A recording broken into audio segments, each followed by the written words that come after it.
Assalamualaikum warahmatullahi wabarakatuh. Sahabat beriman yang dimuliakan Allah, semoga kita selalu dalam lindungan Allah dan selalu mendapat rahmat-Nya. Di video kali ini, kita akan membahas kisah Perang Badar dan latar belakangnya.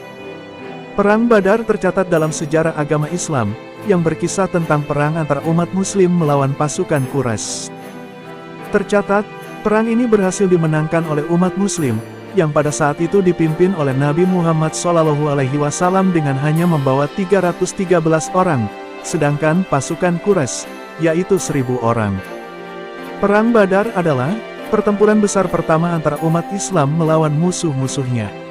Pertempuran itu terjadi pada tanggal 17 Ramadan tahun 2 Hijriah, atau tanggal 13 Maret tahun 624. Pasukan kecil yang terdiri dari 313 orang muslim, melawan 1000 pasukan Quraisy dari Mekah. Setelah sekitar 2 jam pertempuran sengit, pasukan muslim menghancurkan garis pertahanan Quraisy, yang kemudian mundur dengan kekalahan telak. Sebelum pertempuran ini, antara akhir tahun 623 dan awal tahun 624, umat Islam dan Mekah terlibat dalam beberapa konflik bersenjata kecil, dan konflik bersenjata ini semakin sering terjadi. Meskipun demikian, pertempuran Badar adalah pertempuran skala besar pertama yang terjadi antara kedua kekuatan tersebut. Nabi Muhammad yang memimpin pasukan kecil untuk menangkap kafilah Quraisy yang baru saja kembali dari Syam. Ketika itu, dikejutkan oleh kehadiran pasukan Quraisy yang jauh lebih besar. Maju melawan posisi pertahanan musuh yang kuat, pasukan Nabi Muhammad yang sangat disiplin berhasil menghancurkan garis pertahanan dan membunuh beberapa pemimpin kunci Quraisy, termasuk Abu Jahal alias Amr bin Hisham.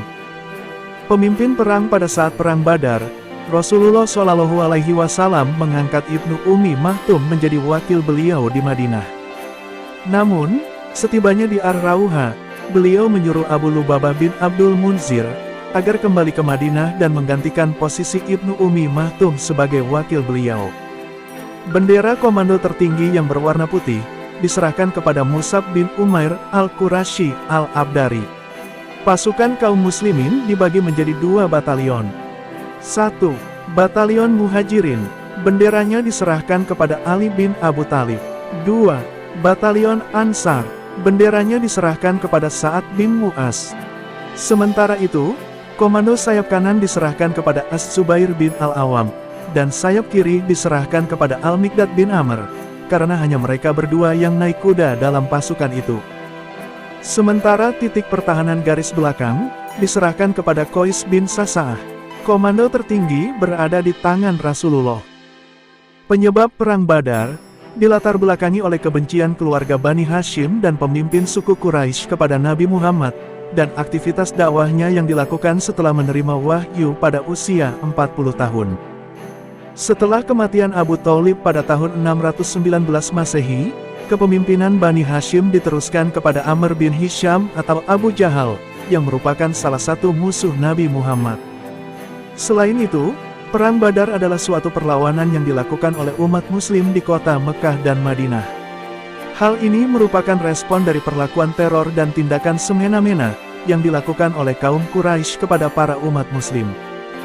Kaum Quraisy takut nantinya umat muslim akan menguasai kota Mekah maupun Madinah yang kaya, dan menjadi pusat perdagangan. Kemenangan pasukan Islam dalam Perang Badar tidak bisa lepas dari pertolongan Allah Subhanahu wa Ta'ala, yang menurunkan malaikat untuk membantu mengalahkan kafir Quraisy. Dikatakan ada lebih dari 500 malaikat yang turun, sehingga jumlah pasukan Islam yang tadinya hanya 313, menjadi lebih dari 800 pasukan. Perpaduan antara malaikat dan manusia ini merupakan kekuatan yang besar. Malaikat yang diciptakan dari cahaya, dan manusia yang memiliki massa jenis, adalah kekuatan yang dahsyat, seperti halnya yang terjadi pada Perang Badar. Kemenangan ini merupakan kemenangan yang penting, dan bukti bahwa Islam adalah kekuatan yang tidak bisa dianggap remeh. Sahabat yang dirahmati Allah, itulah kisah tentang Perang Badar dan latar belakangnya. Semoga dengan kisah ini, kita semua mendapatkan ilmu yang bermanfaat dan menambah keimanan kita kepada Allah Subhanahu wa Ta'ala. Amin. Wassalamualaikum warahmatullahi wabarakatuh.